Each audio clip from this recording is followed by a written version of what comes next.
As a caregiver, one of your main responsibilities will be in bathing the patient. Bathing is an important responsibility of yours for a number of reasons. One is that it helps prevent infections by keeping the body clean. Secondly, it gives a sense of well-being and helps refresh the patient when you're bathing them.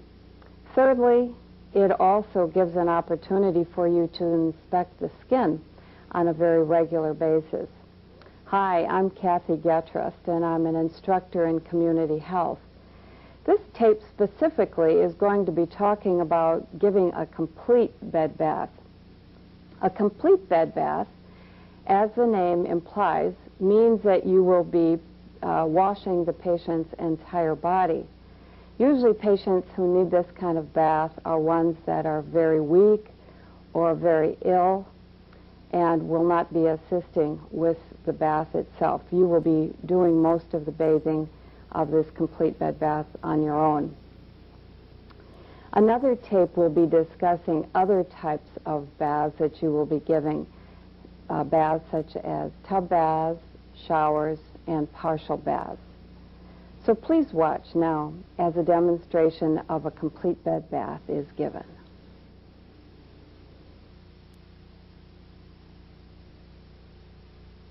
Prior to starting a bed bath on a patient, it's important that the caregiver wash their hands thoroughly before coming to the bedside. Once the hands have been washed, it's important that the patient is told what is going to be happening, an explanation is given to them, and that privacy is provided. Privacy can be provided by pulling the curtain all the way around the patient. Because of the demonstration that we're doing today, that won't be possible, but in reality, you would want to be certain that it was total privacy prior to starting the bath. Then you will want to obtain all of the items necessary for giving the bath and place them on the overbed table. The items that you will want to have would be the basin for the water, the soap, some washcloths, usually 2 or 3 would be good, bath towels, several again would be important to have. You're going to want some lotion that you can use on the dry skin at a later point, a nail clipper, and orange stick for cleaning the fingernails and toenails. Then a bath blanket for warmth, as well as a clean gown.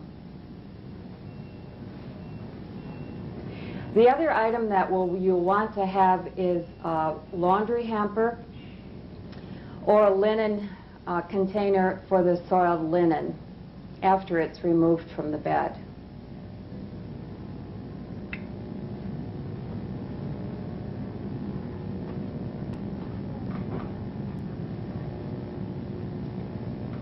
It's important to have the bed at a comfortable working height for you, the caregiver.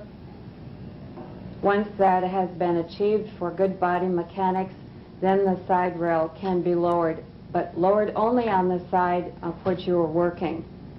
Then you'll want to be taking the top bedspread off, loosening it at the foot, folding it inside itself, making certain that you're not airing these soiled linens, holding it away from your body, and then it can be placed into the laundry hamper. Once that's been done, then the bath blanket can be placed on top of your patient. This is going to help provide privacy, and it also is important for warmth. Many times, even though the room might be comfortably warm for you, it is cool once the patient has water on them and their skin becomes damp. Once the bath blanket has been applied, then the top sheet can be removed underneath the bath blanket. Sometimes patients are able to hold on to the bath blanket to assist in this. In our instance, the mannequin's not able to do that, so we're doing it completely by ourselves. Once the bath blanket has been applied, then the side rail can go up, and it is not until this point that we obtain the water, and that's because we want to make certain that it's as warm as possible when the bath is started. So now the caregiver will go and get their water.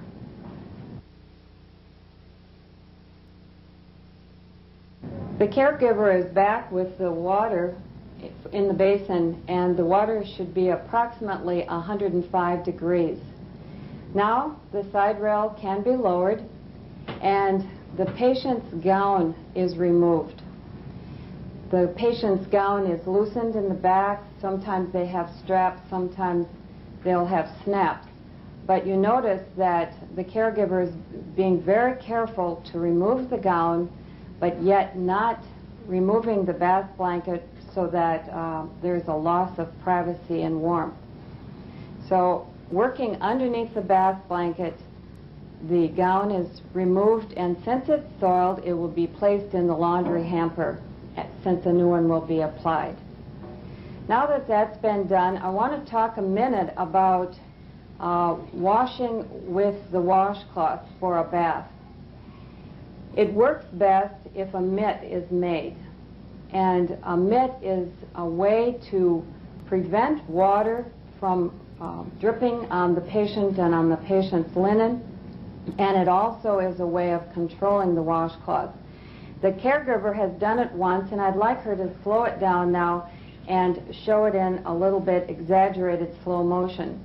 You notice that she's wrung it out of excessive water, and then she takes the washcloth and wraps it entirely around her hand, and then takes the other end, tucks it in at the palm level, and you notice there is not a lot of excessive water, and she has control of it, and it stays on her hand. Now that that has been placed on her hand, she will take her other hand and pick up her towel and put it across the patient's chest so it's available when she wants to dry the face. Always start with the face, and the portion of the face that gets washed first always are the eyes. And you would use a separate portion of the washcloth, and starting from the inside, called the inner canthus, and working outward on the eye. The eyes are cleaned and make certain that any incrustation is removed, and then the rest of the face can be washed. Most people do not have soap used on the face, certainly not on the eyes. Sometimes they will ask, and you could ask the person if they would like to have soap used on the rest of their face, but remember never to use soap on the eyes. Then the rest of the face, the neck, and the ears get washed. Be certain that you don't get any the washcloth too far into the ears, and then rinse and dry your face, neck, and ears.